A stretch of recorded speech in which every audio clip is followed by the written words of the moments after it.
Assalamualaikum warahmatullahi wabarakatuh. Perkenalkan, nama saya Muhammad Faruman dari Prodi Manajemen Pendidikan Islam, Fakultas Agama Islam dari Universitas Hasyim Asy'ari Terpiring Jombang. Pada kesempatan kali ini saya akan berbincang-bincang bersama Bapak Wakakurikulum MTS atau TIP. Bapak ini sudah berapa lama? Sudah 20 tahun. Bapak bernama Bapak Miftahur Rahman gitu. Rahman. Oke. Saya akan berbincang-bincang dengan Bapak Miftahur Rahman tentang bagaimana penerapan kurikulum di MTS atau TIP Jombang.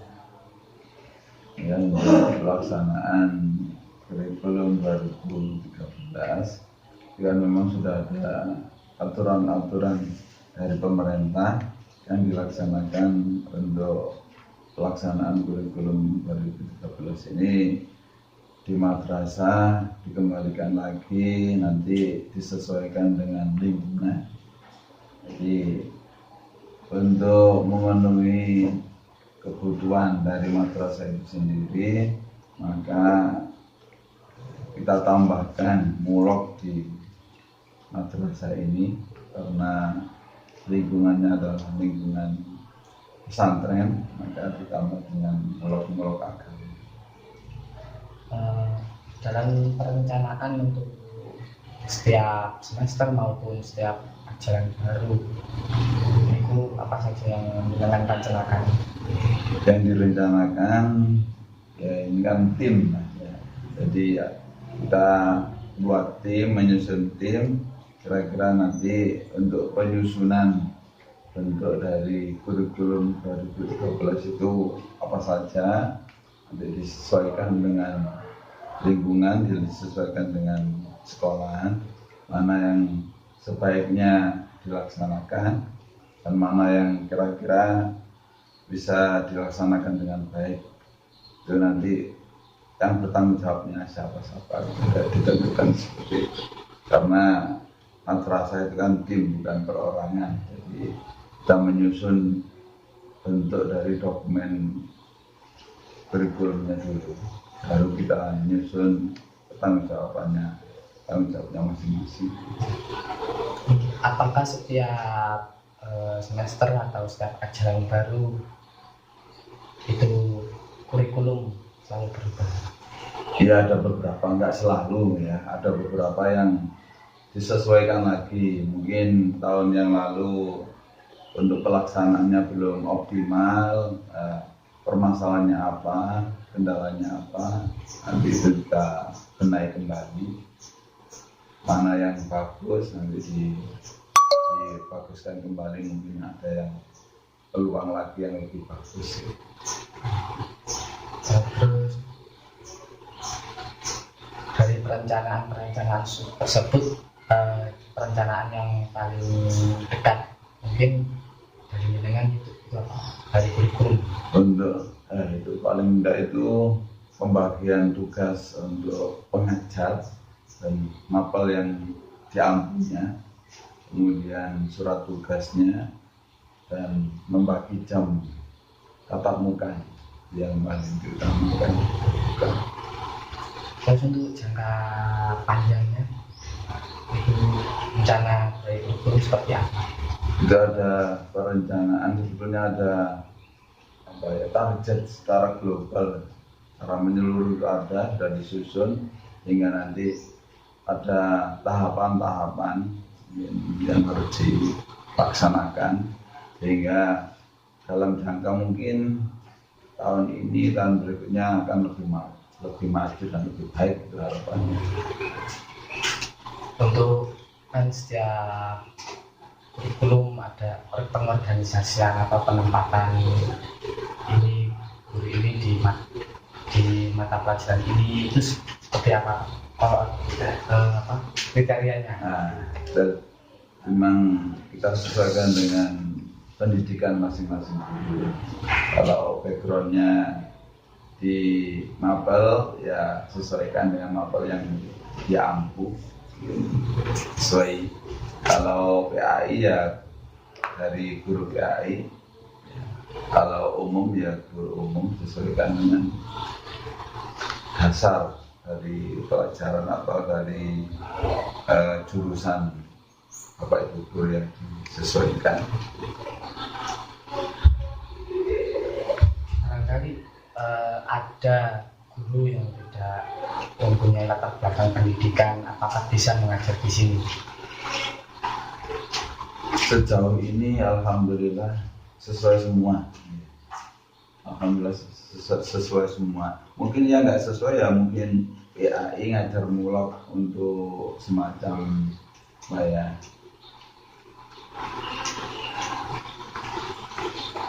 Tapi sejauh ini masih sama ya, karena masih serumpun ya.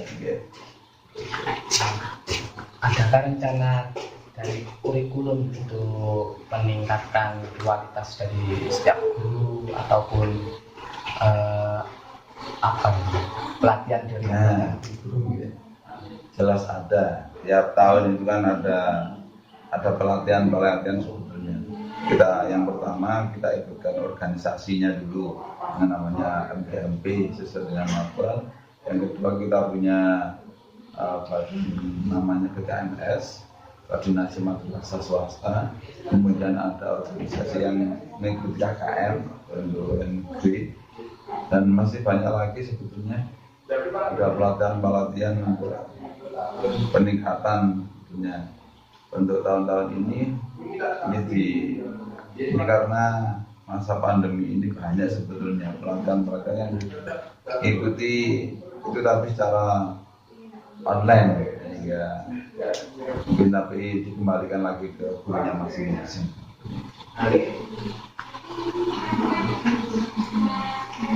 Sekarang kan Pak, di masa pandemi seperti ini, bagaimana penerapan kurikulum sendiri selama masa pandemi ini? Ya. Untuk pelaksanaan kurikulum masa pandemi ini ya memang tidak bisa dilaksanakan secara optimal. Paling enggak ya paling bisa melaksanakan yang sekitar 60-70%. Karena yang pertama online, yang kedua tatap muka pun hanya separuh waktu sesuai. Dari kemarin kan sempat online dan sekarang disamaratakan tatap muka. Nah, kan pastinya berbeda yang dari tatap muka kemudian masuk pagi, pasti kan membiasakan diri lagi. Itu dari kurikulum itu gimana? Karena ya setiap kali kita mengadakan kegiatan itu kan ada namanya evaluasi ya. Ketika online dievaluasi ternyata hanya respon kira-kira hanya 40-50% itu maksimal. Karena permasalahan seperti itu, maka kebijakan dari pengelola sekolah maka dimasukkan ini pun nggak bisa 100%, hanya 50% ya, karena pelaksanaannya mulai setengah 7 sampai jam 10 sudah dilakukan. Jadi untuk mengkondisikan anak, saya kira karena sekarang ada grup untuk online itu, kayak itu dimanfaatkan untuk menginformasikan dari anak-anak itu sendiri. Jadi untuk masalah adaptasi anak itu sudah pernah masuk, sehingga lebih mudah. Saya kira lebih mudah masuk, karena kalau masuk itu paling tidak itu bisa tatap muka, bisa membimbing anak. Kalau online tidak bisa sama sekali. Nah, sekarang kan untuk tatap muka ya Pak. Dari Waka itu sendiri, bagaimana pengawasan terhadap pelaksanaan kegiatan sehari-hari atau kegiatan belajar mengajar itu? Bentuk pengawasan sebetulnya ya secara yang pertama ya kita awasi langsung, yang kedua paling tidak kita ya menanyakanlah ke guru-guru dari yang menyampaikan di kelas itu kendalanya, kemudian bagaimana untuk solusinya, itu. Jadi mengkondisikan yang pertama dari diri sendiri, yang kedua dari guru yang ngajar, yang ketiga ya utama siswanya. Kesulitan yang sering dihadapi oleh pakar kurikulum itu apa Pak? Ini sebetulnya problem umum ya. Ini ketika ada guru yang izin, itu adalah problem dari kurikulum. Kemudian ada guru kadang-kadang untuk menyampaikan itu kesulitan karena ada beberapa guru mungkin yang cara penyampaian materinya itu ya kurang bisa direspon oleh siswa. Itu kesulitannya di situ, tidak bisa mengevaluasi. Memang ada, jadi memang semua manusia itu memang ada kurang lebihnya. Itu ada yang pintar tapi untuk menyampaikan materi ke siswa itu kesulitan dipahami. Kelihatannya itu untuk dirinya sendiri bisa, tapi untuk orang lain kesulitan. Kurikulum merasa untuk merubah itu susah. Jadi mau diganti itu dia mungkin dan dikasih anak-anak. Kadang sampeyan niku langkah awal sing jenengan ambil. Yang pertama ya mungkin menginformasikan ke gurunya untuk pemahaman anak-anak itu mungkin harus dibenahi lah. Yang kedua yang masalah izin itu ya dikembalikan ke kepala sekolah untuk memberikan motivasi atau memberikan teguran kalau memang sering-sering. Kan memiliki ada pelaksanaan ujian di kelas akhir. Yeah. Nah, itu ujian-ujian seperti itu kan sekarang di masa pandemi. Yeah. Dari kurikulum itu rencananya seperti apa? Ini sudah saya susun ada 3 bentuk untuk ujian akhir. Yang pertama itu lembaga ma'arif yang namanya UAMNU, ujian akhir madrasah Nahdlatul Ulama. Yang kedua kita ada ujian praktek dampak kasus itu ya, meliputi mapel-mapel yang bisa dipraktekkan dan mapel agama yang dipraktekkan untuk mereka beribadah dan sesuai dengan syariat. Yang ketiga adalah ujian kelulusan madrasah sendiri, pengganti dari penilaian akhir semester. Jadi ada untuk rencananya ada 3 jenis itu tadi. Yang utama sebetulnya adalah kedisiplinan. Yang pertama itu untuk absensi, kita tahu mukanya. Sebetulnya syarat untuk kelulusan kan harus mengikuti tahapan yang pertama itu ujian selama 3 tahun itu mengikuti. Kalau enggak bisa 3 tahun ya secara umum enggak bisa diluluskan. Harus mengikuti kelas 1, kelas 2, kelas 3. Kalau pindahan pun pindahnya harus sesuai.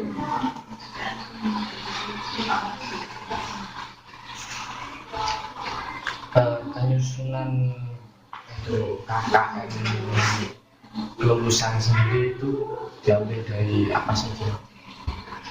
Yang pertama di dokumen kurikulum 2013 itu sudah disusun di situ. Di aturan-aturannya untuk kelulusan sudah ada. Sedangkan KKN-nya sendiri itu memang sudah dimusyawarahkan dengan guru-guru mapelnya.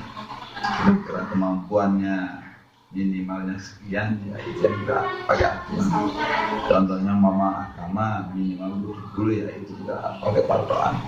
Kalau KKM umpama matematika untuk kemampuannya kira-kira 65, itu kemampuan minimal, ya itu kita pakai. Jadi tidak ada musyawarah guru sebelum penyusunan kurikulum itu, sehingga itu kita bisa manfaatkan untuk lulusan. Untuk yang evaluasi ini dilakukan per semester atau per ajaran baru berarti untuk kurikulum sendiri. Untuk kurikulum, kalau untuk kurikulum itu per awal tahun, ya. Tadi evaluasinya pelaksanaan tahun sebelumnya, kemudian untuk pelaksanaan ke depannya. Terus evaluasi ini sebagai acuan Untuk ke depannya. Sedangkan sini kan hampir tiap bulan kan ada pertemuan untuk evaluasi pelaksanaan kegiatan belajar mengajar. Dari kurikulum apakah sudah memenuhi atau sesuai dengan yang harapkan? Untuk jam itu sesuai, ya, kita menyesuaikan dengan kurikulum 13. Kita juga menyesuaikan dengan lingkungan pondok, hingga minus plusnya sudah ada.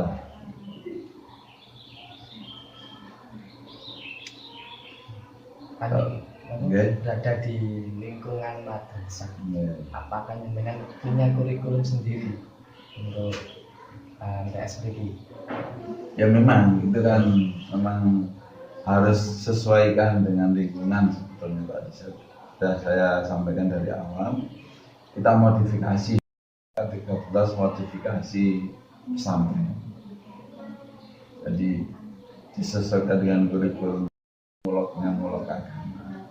Kita tambah dengan praktek-praktek harian sesuai dengan pondok.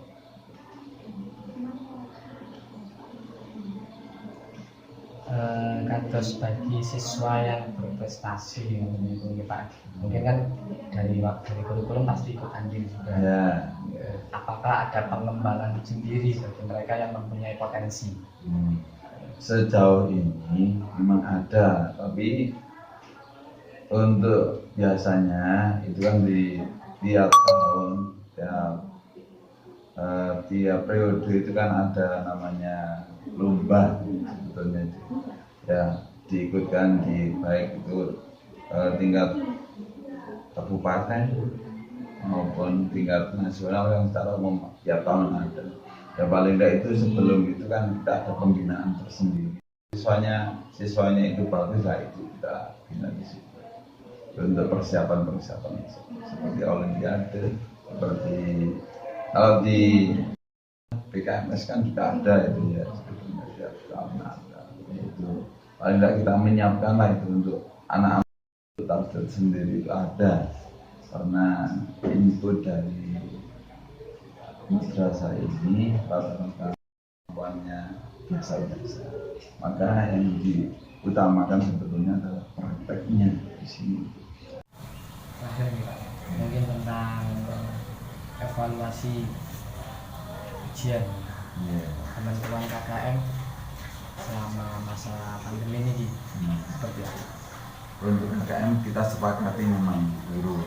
Jadi kebetulan untuk kurikulum K13 ini KKM-nya kan diseragamkan. Jadi di jumlah rata-rata semua mapelnya.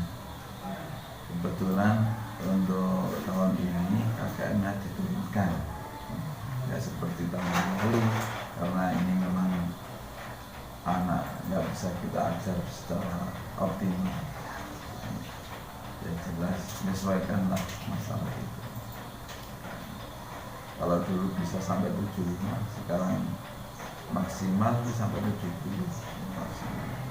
Bahkan rata-ratanya kalau kita lihat itu bisa sampai 67 ya, 60 rata-ratanya. Rapor sekarang kan rata-rata KKM bukan bermanfaat.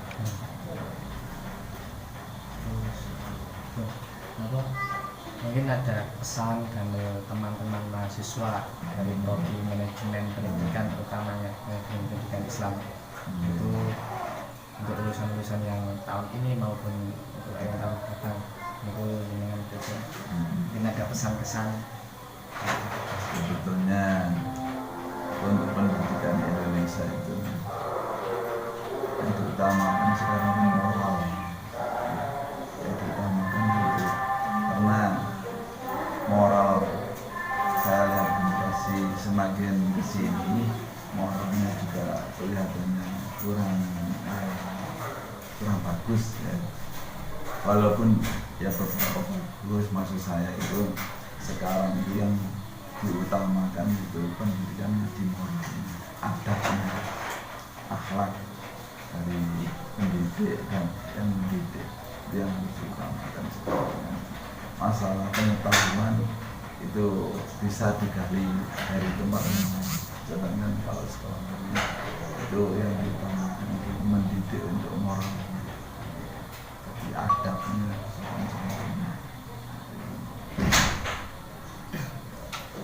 saya kira seperti itu sekolah. Sehingga pada intinya pendidikan moral itu sangat menghargai. Makanya agama itu memang harus diutamakan sebetulnya. Masalah kepandaian, masalah kecerdasan itu pembagian gitu. Sedangkan pengetahuan itu bisa dicari sekarang. Kalau mencari pengetahuan di Google itu nyari apapun aja. Tapi yang perlu ditanamkan sekarang itu adalah adabnya. Itu ya kira pesannya kita utamakan bersama. Terima kasih banyak ya Pak. Sama-sama ya, maaf. Sama-sama. Itulah sedikit bincang-bincang kita bersama Bapak Wakatur Bulim. Kurang lebihnya mohon maaf. Wassalamualaikum warahmatullahi wabarakatuh.